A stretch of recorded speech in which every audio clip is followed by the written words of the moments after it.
jungle en folie, c'est fini. Nous avons pour mission Cheetah et moi de la sagesse. Ce sera la jungle assagie. Nous nous demandions si, dans toute cette jungle, nous allions pouvoir retrouver M. Tintin. Nous sommes détectives et nous sommes à sa recherche. Tintin il est en effet passé par ici. Il voulait un rôle et non des moindres dans cette BD, estimant qu'il avait une expérience reconnue de l'Afrique. Ce freluquet se croit toujours au temps des colonies.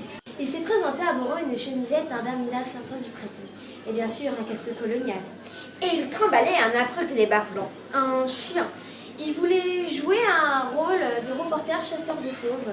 Avez-vous lu son Tintin en Afrique? Oui. Vous avez vu, Monsieur Tintin chassait et tuait des animaux presque à toutes les pages. Antilopes, girafes, éléphants, tout y passait, dont il s'emparait de leur défense. Pour sans doute les revendre à un trafic d'ivoire. Il a même tué un chimpanzé sans défense, ce petit monstre blanc. Il était porté en palequin par des petits noirs qu'il appelait Boule de Neige.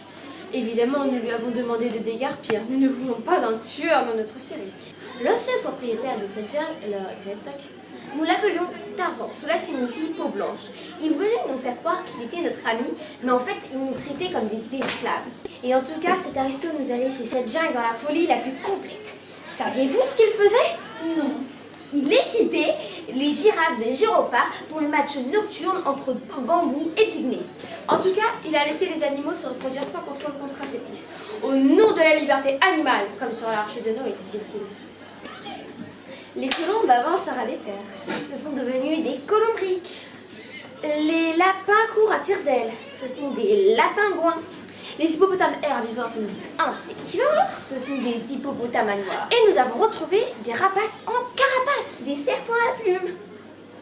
Et comme leur Greystock était de religion animiste, ils vendaient aux touristes des taillissements, des porte-bonheur, des porte-clés et tout un tas de bondieuseries comme des coccinelles. Des punaises de sacristie. Des grenouilles de bénitier.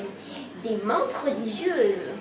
Nous avons décidé de vendre des figurines d'animaux. Lions, okapis, éléphants. Ces animaux risquent de disparaître et ces figurines deviendront collector. Que disiez-vous, Bella?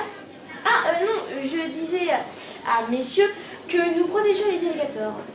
Nous proposerons des balades en taxi-brousse tirées par des autruches, des balades aussi en taxi-brousse tirées par des babouins. Nous avons aussi aménagé des cabanes dans les arbres, si vous comptez rester quelques jours parmi nous. J'ai mis des odeurs ultrasoniques, si vous restez du coup, parce que ça cocotte un peu par ici.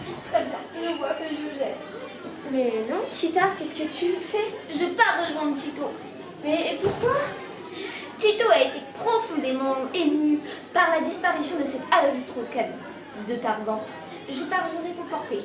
Mais je croyais que nous... Que nous devions travailler ensemble, rien de plus. Mais Cheetah, tu vas faire comme ça, attends-moi. Je crois que nous sommes arrivés à un mauvais moment. Bon, filons d'ici et allons voir du côté du conte en bande dessinée. Mais qu'est-ce que Tintin pourrait bien jouer dans ce genre de bande dessinée? Reporter en mariage princier? Nous en saurons plus dans un instant.